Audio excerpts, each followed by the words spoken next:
Assalomu alaykum, hurmatli talabalar. Men tarix fanlari doktori Azimxo'ja O'rtoqxo'jayev. Bugungi sizlar uchun o'tadigan mavzu Bronza davri tarixi deb nomlanadi. Mavzu rejasi 4 qismdan iborat. Birinchisi ziroatchilik va chorvachilik madaniyatlari doirasining kengayib borishi deb nomlanadi. Ikkinchisi Bronza davri manzilgohlari haqida gap boradi. Uchinchisida ijtimoiy-iqtisodiy munosabatlar. Ve to'rtinchi rejamiz madaniy aloqalar, aholi va etnik jarayonlar xususida fikr yuritiladi.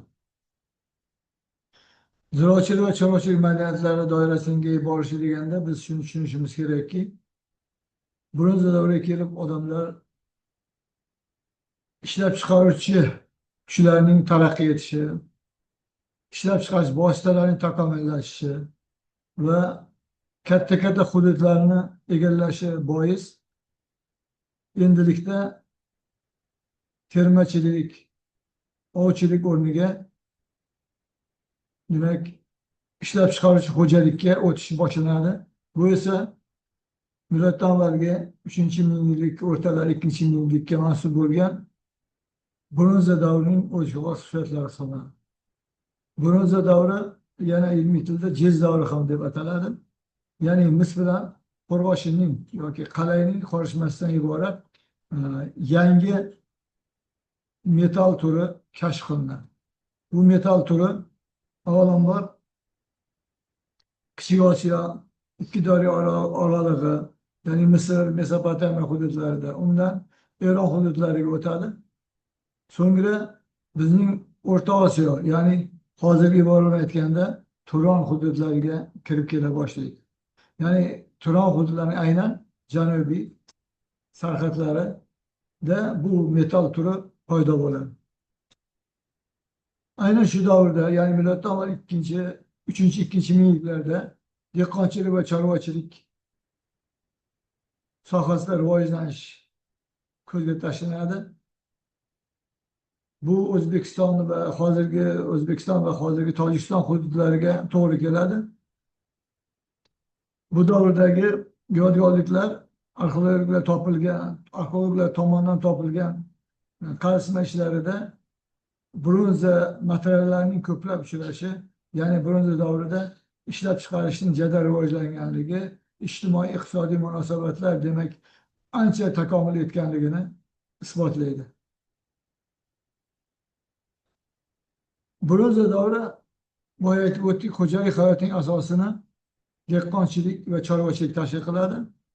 Bu dehqonchilik va chorvachilikning rivojlanib borishi mahsulotning ko'payishiga ham olib keladi. Mahsulotning ko'payishi esa o'z navbatida ijtimoiy tengsizlikni ham paydo qiladi. Endi muayyan hududda yashayotgan qabila va urug'lar o'rtasida o'zaro munosabatlar, ya'ni savdo munosabatlari ham yo'lga qo'yila boshlaydi. Bu munosabatlar boya aytib o'tganimdek iqtisodiy jihatdan, ya'ni savdo sotiq, madaniy jihatdan, ya'ni turli sohalar almashuv va etnik munosabatlar bilan kechadi. Bu davrda sun'iy sug'orish inshootlari paydo bo'ladi. Metallni qayta ishlash bilan bog'liq hunarmandchilik sohasi rivojlanadi. Ayniqsa zargarlik san'ati yangi bosqichga ko'tariladi. Qurilish ishlarida odamlar avvalgi guvalalar o'rniga endi g'ishtlardan foydalanishga o'tadi. Keramika tayyorlashda kulolchilik dastgohi paydo bo'ladi. Eng muhimi aynan bizning hududimizga xos bo'lgan jihatlardan biri bu ipakchilik va pillachilik paydo bo'ladi. Bronza davri ijtimoiy munosabatlariga keladigan bo'lsak, bu davrda chorvachilik dehqonchilikdan ajrab chiqib, ilk mehnat taqsimoti yuzaga keladi. Jamiyatda erkaklarning mavqei oshib boradi. Ya'ni avvalgi termachi, ovchi erkaklar endilikda o'sha o'zi yashab turgan makonlar hududida xo'jalik ishlari bilan shug'ullanadi. Natijada jamoaviy nikohlar o'rnini endi monogam oilalar egallaydi. Bu esa oilada erkakning mavqeini oshirib boradi. Ya'ni ilmiy til bilan aytganda matriarxat davridan patriarxat davriga o'tish boshlanadi. Ya'ni ona urug'i davridan ota urug'i davriga o'tiladi. Bu davr mehnat qurollarida ham keskin o'zgarishlar ro'y beradi. Uy ro'zg'or buyumlari ancha nafislashadi. Ya'ni bronzadan yasalgan buyumlar avvalgi buyumlar o'rnini egallay boshlaydi. Sopol buyumlar yasashda esa avvalgi demak lipni keramika, ya'ni sopolni lentasimon qilib birlashtirish o'rniga endi sopolni charx orqali yasash urfga kira boshlaydi va bu urf orqali chiroyli qalaqlar, ko'zalar, turli xil shamdonlar yasaladi. Bu davrda me'morchilikda katta o'zgarishlar ro'y beradi. Ya'ni yirik patriarxal oilalar birlashib, urug' jamoalarga birlashgach, mana shu urug' jamoalarining muayyan hududlarida o'zlariga xos bo'lgan demak me'morchilik inshootlari quriladi.